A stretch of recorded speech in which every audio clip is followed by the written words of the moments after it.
मैं एक विधवा महिला थी। मुझे एक लड़के ने अपने जाल में फंसाकर मेरे साथ में वह सब कुछ किया जो पति अपनी पत्नी के साथ में करता है। साथियों, मेरी इस कहानी को आप कृपया करके ध्यान से सुनिएगा, मेरे साथ में क्या क्या हुआ। और साथियों, मेरे वीडियो को अभी तक आपने लाइक और चैनल को सब्सक्राइब नहीं किए होंगे तो प्लीज़ कर दीजिएगा। साथियों, यह उस समय की बात है जब मेरी नई नई शादी हुई थी और हम दोनों हनीमून मनाने के लिए बाहर गए थे। मेरे पति ने हमारी सुहागरात के लिए एक स्पेशल रूम बुक करवाया था। जब मैं उस रूम में पहुंची तो रूम को देखकर बहुत खुश हुई। रात में जब सुहागरात की बारी आई तब मेरे पति ने मुझे टच किया तो मेरे पूरे शरीर में आग लग गई। मुझे कुछ कुछ होने लगा और मैं मदहोश हो गई और अपने पति से चिपक गई और हमने पूरी रात एंजॉय किया और मुझे हर प्रकार का सुख मेरे पति ने दिया। हम उस होटल में एक सप्ताह तक रुके। मैंने इस एक सप्ताह में हर प्रकार के सुख सुविधाओं का आनंद लिया। मैं बहुत खुश थी। जब हम घर आने के लिए तैयार हुए तब उस समय मेरे पति की मृत्यु हो गई और मैं विधवा हो गई। मेरे सास ससुर बहुत अच्छे थे, वह मुझे अपनी बेटी की तरह रखते थे। मेरे पति ऑफिस में काम करते थे, उन्हीं की पेमेंट से हमारा घर चला था। लेकिन उनके जाने के बाद पैसों की कमी आने लगी। तब मैंने विचार किया कि मेरे पति की जगह मैं काम करूंगी और मैंने अपने सास ससुर को इस काम को करने के लिए कहा। मेरे सास ससुर ने भी यह काम करने के लिए मुझे मना नहीं किया और मैंने एक दिन ऑफिस ज्वाइन कर लिया। मैं प्रतिदिन ईमानदारी से ऑफिस जाती और समय पर घर वापस आ जाती थी। यह कुछ दिनों तक चलता रहा, लेकिन अचानक एक दिन ऐसे इंसान से मुलाकात हुई जिससे मिलकर मेरी जिंदगी तबाह हो गई। वह राहुल नाम का एक लड़का था। मैं ऑफिस अपनी स्कूटी से आया जाया करती थी, लेकिन एक दिन मेरी स्कूटी खराब हो गई और मैं बहुत परेशान हो गई। रास्ते में मेरी मुलाकात इसी राहुल से हुई। वह मुझे मिला और कहने लगा, मैडम क्या हुआ, क्या मैं आपकी कुछ मदद कर सकता हूँ? मैं मजबूर थी इसलिए मैंने हाँ कर दिया और उसने मेरी गाड़ी को मैकेनिक के पास ले गया और मेरा फ़ोन नंबर भी ले लिया। फिर मैंने उसकी गाड़ी को ऑफिस ले आई।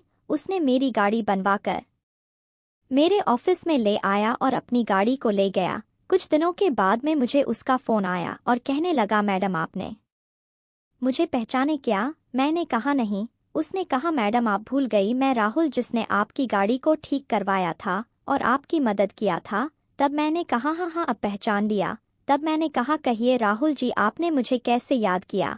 तब उसने कहा, कुछ नहीं मैडम जी, मोबाइल देख रहा था तो अचानक आपका नंबर दिखा तो मैंने सोचा आपका हालचाल पूछ लूँ, इसलिए आपको फ़ोन लगाया था।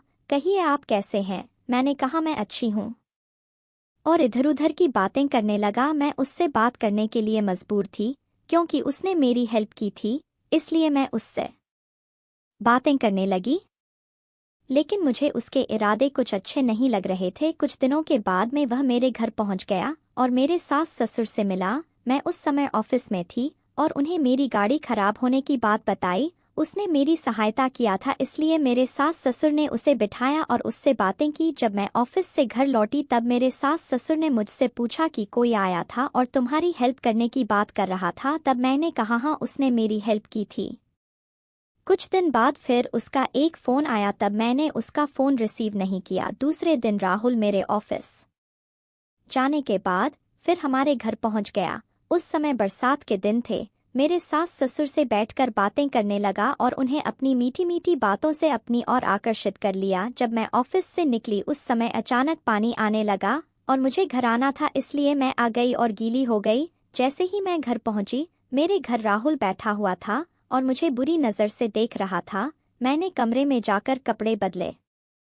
मेरे ससुर ने राहुल को रोक लिया क्योंकि पानी खुलने का नाम ही नहीं ले रहा था और ऊपर से रात भी हो चुकी थी। मुझे डर लग रहा था कि कहीं राहुल मेरे कमरे में न आ जाए। राहुल मेरे ससुर के साथ देर रात तक बातें करता रहा। फिर सोने की बारी आई तो मेरे ससुर और राहुल एक ही कमरे में सो गए। रात काफ़ी हो चुकी थी, मुझे डर के मारे नींद नहीं आ रही थी। सब लोग सो गए। कुछ देर बाद अचानक मेरे दरवाजे पर किसी ने दस्तक दिया। मैं डर गई। मैंने जैसे ही दरवाज़ा खोला तो देखा कि राहुल सामने खड़ा था। मैंने पूछा, अभी तक आप सोए नहीं? तो कहने लगा, मुझे नींद नहीं आ रही है, मुझे एक कंबल दे दो। फिर मैं कंबल निकालने अलमारी के पास गई। उसने मुझे पीछे से आकर मेरी कमर को पकड़ लिया। मैंने कहा, यह क्या बदतमीजी कर रहे हो राहुल। तब मैंने उसे छोड़ने के लिए कहा तो उसने कहा मैडम आप मुझे बहुत अच्छी लगती हो। तब मैंने उससे हाथ छुड़ाया और कहा ये क्या घटिया हरकतें कर रहे हो। तब उसने कहा मैडम मुझे आपसे प्यार हो गया है। मैं जानती थी कि वह मुझसे केवल संबंध बनाना चाहता है, लेकिन मैंने उसे मना कर दिया और कहा यह नहीं हो सकता, मैं एक विधवा हूँ। तो राहुल कहने लगा कोई बात नहीं, मैं आपसे शादी कर लूंगा। राहुल ने मुझे सामने पलटा और मेरे हाथों में हाथ रख दिया और अपने ओंठ को मेरे ओंठ से चिपका लिया। मैंने उसे मना किया, मैंने अपने ससुर को आवाज लगाई, किंतु उसने मेरी लिप्स को अपने लिप्स में भर ली और फिर मैं मदहोश हो गई। मुझे कुछ नहीं समझा। वह कुछ देर ऐसे ही चिपका रहा। उसने मुझे दीवार पर चिपका दिया और मेरे पूरे शरीर को स्पर्श करने लगा। मैं उसे कुछ बोल नहीं सकी क्योंकि मैं उस समय मेरे शरीर में आग लग गई थी। फिर मुझे से भी रहा नहीं गया और मैं भी उससे चिपक गई। उस रात राहुल ने मुझे खूब किया। रात भर वह मुझे करता गया। राहुल ने मुझे पत्नी की तरह इस्तेमाल किया। सुबह होने के बाद मुझे थकान होने लगी। मुझे चलते नहीं बन रहा था। जैसे तैसे मैंने खाना बनाया और ऑफिस चले गई।